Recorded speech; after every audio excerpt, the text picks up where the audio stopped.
Bonjour Flore. Bonjour. Merci d'avoir participé à cette émission qui donne la parole aux femmes, à des femmes comme toi qui portent en elles l'étincelle de la passion et des valeurs qui font défaut encore à notre société. Et merci aussi de nous accueillir dans ces beaux locaux. On est toutes particulièrement heureux de te rencontrer parce que tu défends à travers ton association une cause qui nous est chère et qui est à l'origine des flammes, la cause des femmes. Ton parcours est assez riche. Après tes études en agronomie, tu débutes ta carrière dans ce domaine, mais ta passion pour l'entrepreneuriat te rattrape assez vite. Et tu lances donc une marque d'accessoires de mode qui s'appelle Accrochette-moi. Accrochette-moi. Après un master spécialisé à ECC, tu choisis de poursuivre donc la voie de l'entrepreneuriat. Et c'est là que tu rejoins Willa en 2017. Donc, qu'est-ce que c'est Willa ? Donc Willa, on est une association et depuis 2005, on accompagne des projets innovants qui sont fondés par au moins une femme. Donc on accompagne des projets du stade de l'idée jusqu'aux 3 premières années d'activité. Et dans les critères, il faut qu'il y ait au moins une femme dans l'équipe dirigeante. Il faut que ce soit un projet innovant, mais ça peut être tout type d'innovation. Et il faut que ce soit un projet qui ait la vocation à être scalable. Donc à aller chercher de la croissance, voire de l'ultra-croissance. Aujourd'hui, on accompagne 150 startups par an, partout en France, et à peu près 500 femmes également partout en France. Et d'où ça vient le nom Willa ? Willa, c'est une très bonne question. Avant, ça s'appelait Paris Pionnière quand on s'est lancé. En fait, en 2005, c'est des entrepreneurs qui ont voulu s'entraider, tout simplement, qui se sont rassemblés, qui ont créé l'association. Et puis petit à petit, l'association s'est développée. Les programmes d'accompagnement se sont développés au fil des années. Et en 2018, on a changé de nom. Donc de Paris Pionnière, on est devenu Willa. Et Willa, en fait, c'est la contraction de will pour futur, volonté, devenir, et A pour la touche féminine. Donc Willa, c'est la volonté conjuguée au féminin. Ok, c'est super. Et comment est-ce que vous accompagnez concrètement ces femmes pour se lancer dans le start-up Alors nous, l'association, on est une petite équipe, on est 13 personnes en salariés. Et nous, l'objectif, c'est de sourcer les entrepreneurs, d'organiser les programmes, faire les mesures d'impact, de communiquer et de sensibiliser pour faire qu'il y ait plus de femmes dans l'entrepreneuriat. Mais dans les faits, concrètement, on va s'appuyer sur un pool, un réseau d'experts, de mentors et de coachs qui vont accompagner les entrepreneurs. Donc on a différents formats, on a du coaching individuel, on a des ateliers collectifs pour finalement apprendre le métier d'entrepreneur et on organise ce qu'on appelle des ateliers de co-développement.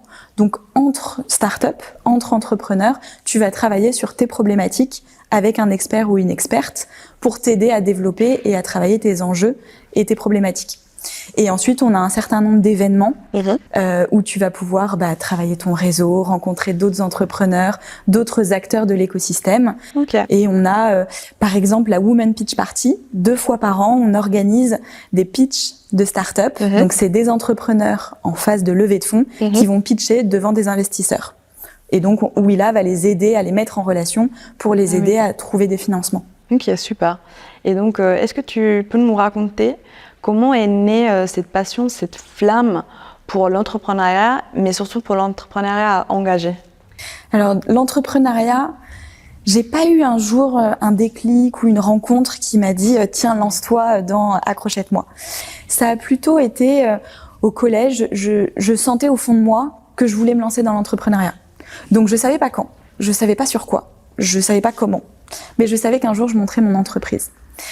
Et c'est à la fin de mes études, en fait, j'ai développé un nœud papillon pour le gala de fin d'année de mon école. Et en fait, il y a eu un mini succès dans mon école où les gens avaient voulu aussi un nœud papillon fabriqué au crochet. Et en fait, petit à petit, j'ai lancé le site internet, j'ai fait des photos, j'ai commencé à créer une communauté. Et c'est comme ça qu'est née l'entreprise Accrochette-moi et que je l'ai développée pendant 6 ans. Et ensuite, quand j'ai décidé d'arrêter Accrochette-moi, j'ai rejoint l'association en 2017. Et c'est quand je suis arrivée chez Willa que ça m'a ouvert les yeux en réalité sur les inégalités entre les hommes et les femmes. Et c'est là où est né mon engagement pour l'entrepreneuriat justement à impact et l'entrepreneuriat plus social. Et c'est les rencontres que j'ai faites avec les entrepreneurs que j'ai accompagnés où je me suis dit mais il y a vraiment quelque chose à faire. Les chiffres sont catastrophiques encore aujourd'hui en 2023 dans notre société. Il faut agir en fait. Et alors oui, on a le droit de vote, mais en fait, il y a tellement d'autres choses. Les inégalités salariales sont encore là. Les inégalités dans la tech, les chiffres sont alarmant. Il y a que 30% des salariés dans le numérique qui sont des femmes. Il y a que 10% de startups où les CEO sont des femmes aujourd'hui en France. Donc il y a vraiment des choses à faire. Et est-ce que tu as des exemples de rencontres qui t'ont marqué? Oui. Alors j'en ai plein, vu que comme on en accompagne 150 par an. Mais j'aimerais bien te partager 2 entrepreneurs qui sont dans les premières entrepreneurs que j'ai accompagnés quand je suis arrivée. C'est Margot.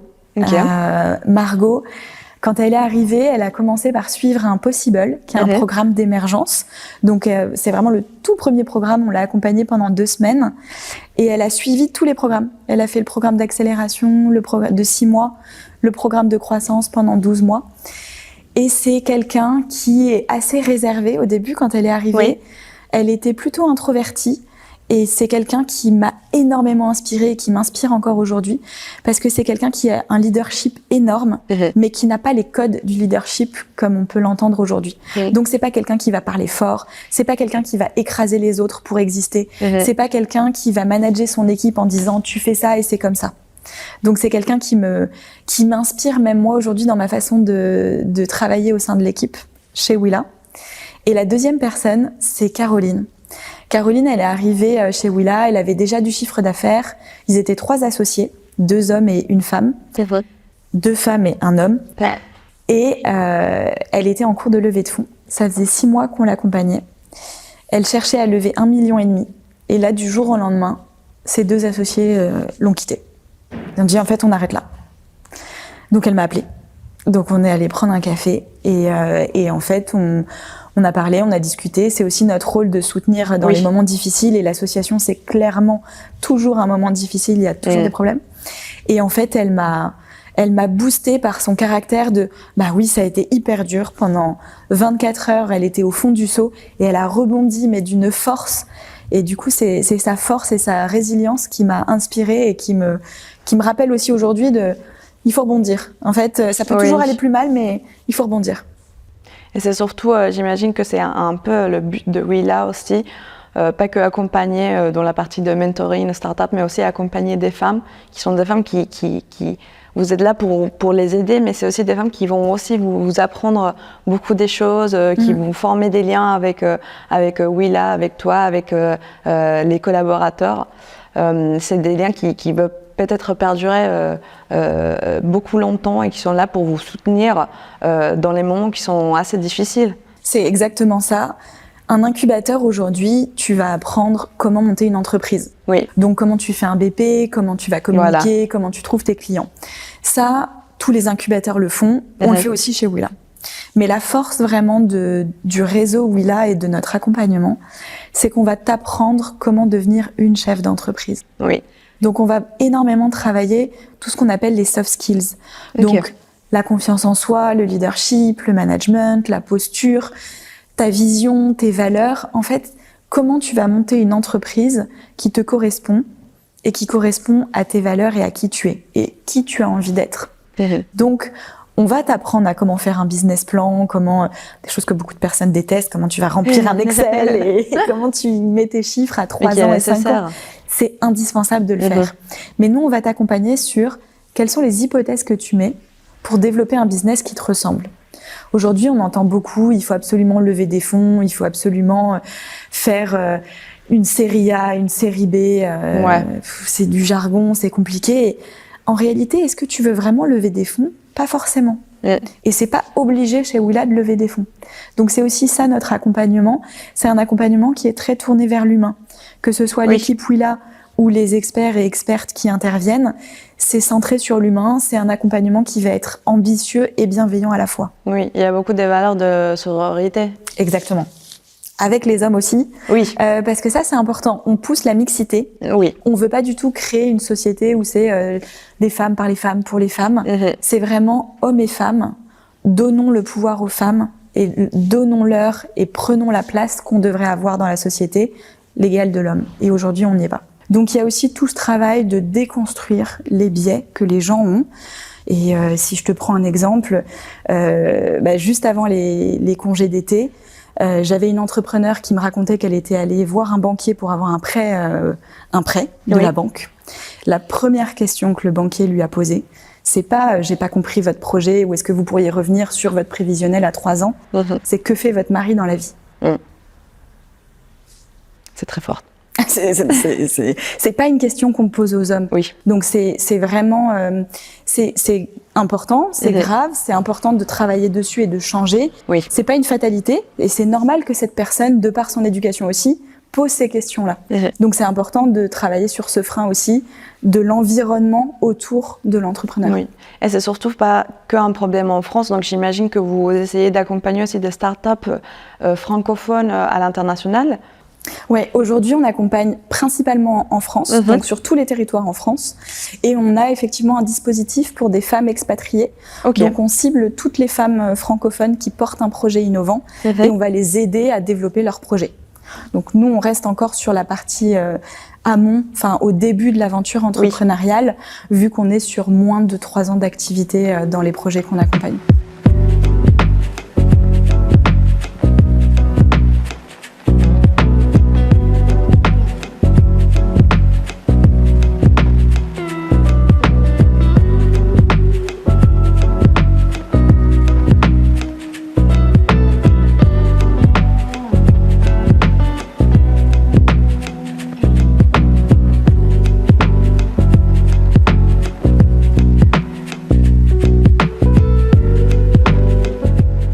Chez Willa, donc, tu essayes de répondre à cette problématique justement de l'égalité et sans doute portes-tu une regard critique sur notre société, mais du coup, quelles sont tes raisons d'espérer? Oui, alors il ne faut pas que ça reste une fatalité, effectivement, il faut espérer. Et déjà, je trouve qu'on parle beaucoup plus de ce sujet. Oui. La preuve, on est là aujourd'hui. Donc, on en parle.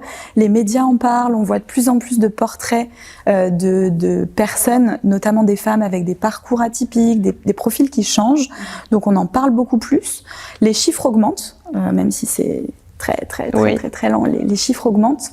Et si on prend un exemple d'actualité, par exemple, les JO 2024, c'est la première fois qu'on aura 50% d'athlètes hommes et 50% d'athlètes femmes. Oui. Donc rien que ça, c'est un marqueur qui est assez fort. Si on prend l'histoire de l'association, quand on s'est lancé en 2005, il y avait 5% d'entrepreneurs femmes à la tête de projets innovants. Aujourd'hui, c'est 10% de CEO. Et si on prend tous les associés, on est à 21%.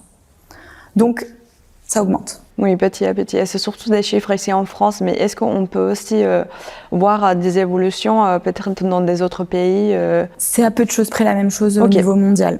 Ok. Dans ton métier, tu accompagnes quotidiennement des femmes qui entreprennent. Que souhaites-tu transmettre? Est-ce que c'est l'entrepreneuriat, les valeurs d'entraide et les valeurs d'engagement? Alors c'est des valeurs qu'on a chez Willa, comme ce qu'on se disait juste avant. Si je devais transmettre un mot ou une action, ce serait oser. Dans le sens oser se lancer. Oser développer l'entreprise qu'on a envie de développer. Il faut pas attendre le bon moment. C'est jamais le bon moment. En réalité, si on sort d'école, on va se dire mais j'ai pas encore l'expérience, j'ai pas encore travaillé, donc je suis pas forcément légitime ou experte pour me lancer. Si j'ai 30 ans, je peux avoir un désir d'enfant, donc c'est pas forcément le bon moment. Si j'ai 40 ans, je commence à être installée, avoir un salaire confortable. Si j'ai plus de 50 ans, je suis pas forcément digital native. Franchement, il n'y a pas de bon moment. Donc, il faut oser y aller. Et même si on n'est pas experte du projet dans lequel on veut se lancer, typiquement dans un projet très tech, et si je suis pas développeuse, en fait, je peux m'entourer, je peux monter en compétences, je peux comprendre cet univers. Donc, vraiment, oser y aller pour ne pas regretter et oser en s'entourant. Ça, c'est vraiment très important. Ne pas y aller seule, ça a été l'une de mes premières erreurs quand je me suis lancée dans l'entrepreneuriat. C'est vraiment s'entourer d'experts, d'expertes, d'incubateurs comme Willa, mais il y en a plein d'autres. S'entourer d'autres entrepreneurs, c'est vraiment bénéfique d'échanger avec d'autres entrepreneurs femmes aussi, pour s'entraider, partager les galères, partager les succès. D'ailleurs, quand on lance sa boîte, je me souviens, on nous pose souvent cette question de comment ça se passe, alors ça cartonne ton projet? Oui, ça cartonne. On est toujours obligé de répondre oui, ça marche super bien, alors qu'en fait, tu as eu 3 mauvaises nouvelles dans la journée et c'est les montagnes russes. On n'ose même pas donner les mauvaises nouvelles. En fait, c'est assez mal vu parce que même quand je me suis lancée, moi, on me disait mais mais qu'est-ce que tu fais? Moi, je l'ai fait à la sortie d'école. Mais qu'est-ce que tu fais? Prends un CDI comme tout le monde, prends un salaire. Le contexte économique, il n'est pas forcément favorable. Prends un CDI. Bah oui, mais quand tu as cette petite voix à l'intérieur de toi qui te dit, bah non, lance-toi. Il faut oser écouter sa petite voix, mais du coup s'entourer avec des personnes avec qui on peut être soi-même et dire vraiment tout ce qui va pas pour un peu ouvrir son sac. Et comment est-ce que Willa elle accompagne concrètement les femmes à oser? Comment est-ce qu'on vous les incitez à oser de se lancer? Il y a plusieurs choses. Il y a, je pense naturellement au programme qu'on a qui s'appelle le Possible. Donc c'est vraiment ouvrir le champ des possibles. Donc c'est l'objectif de ce dispositif. C'est uniquement pour des femmes et c'est pour les aider à passer de l'idée à l'action. Donc tu candidates sur une idée de projet. C'est pas du tout une entreprise. Pour candidater, il y a même pas un formulaire très compliqué. Il y a 4 questions. Et c'est ouvert à tous les âges? Tous les âges, tous les profils, du moment que tu es une femme ou que tu te considères comme une femme. Donc c'est ouvert à toutes les personnes identifiées comme des femmes. Et on va te challenger pendant 6 semaines sur ta capacité à entreprendre et sur ton idée. Donc le programme, il a 2 objectifs. C'est que tu te challenges et que tu te testes. Est-ce que tu as vraiment envie de devenir entrepreneur ou pas? Et est-ce que ton idée pourrait devenir une entreprise ou pas? Donc on va te challenger sur ta fibre entrepreneuriale. Donc tu vas apprendre à oser dépasser ses peurs, challenger ses blocages, travailler ta posture, travailler le pitch, la prise de parole en public. Et tu vas repartir avec toutes les clés pour développer ton entreprise. Et on fait aussi d'autres choses comme des événements. On participe à des événements, on organise des événements, des ateliers de sensibilisation pour se dire en fait, moi aussi je peux me lancer. Et je peux me lancer en étant entourée. Et c'est des bootcamps qui durent plusieurs semaines pendant toute l'année Le programme, il dure 6 semaines et il est compatible pour des personnes qui sont en poste. Donc on fait pas 6 semaines non-stop, sinon tu pourrais pas, c'est pas possible de poser 6 semaines de congé. Donc tu as du travail en autonomie. Donc en fait, tu reçois des vidéos avec du contenu à regarder, des exercices à préparer. Tu as des moments avec toute ta promotion, puisque c'est toujours des promotions de 20 femmes. Donc tu as des moments d'échange en collectif. Et ensuite, tu as 4 jours où là, tu vas être de 9h30 à 17h à peu près, en visio. Ça dure la semaine, donc tu as quand même 4 jours de congé à poser. Et où là, tu vas travailler avec des expertes, uniquement des expertes, sur toutes les thématiques, que ce soit sur toi ou sur le projet. Mais les experts que vous essayez de mettre en relation avec ces femmes, vous prenez d'où ces experts? On les sélectionne. Du coup, on a ce réseau de 150 experts et expertes sur toutes les thématiques de l'entrepreneuriat. Donc, tu peux avoir de la comptabilité, de la communication, du développement personnel, vraiment tout ce qu'on peut imaginer pour développer son entreprise. Et on va les sélectionner. Donc, on fait un premier entretien avec ces personnes pour voir si les valeurs qu'elles portent correspondent aux valeurs de Willa. Et donc on va sélectionner sur bien sûr les compétences de la personne, mais beaucoup sur sa posture et sur les valeurs qu'elle partage. Est-ce qu'elle est en adéquation avec la méthodologie et les valeurs de Willa? Et pour finir, à qui veux-tu transmettre le mot oser?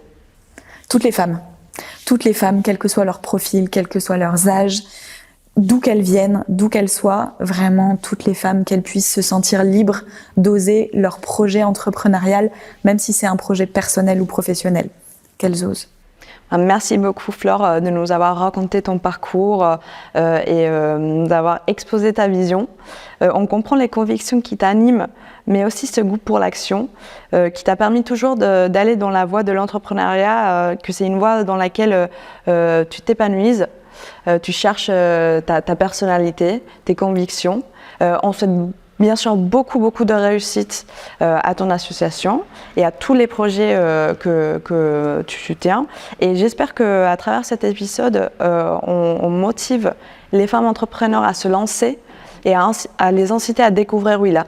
Donc merci beaucoup. Merci à toi.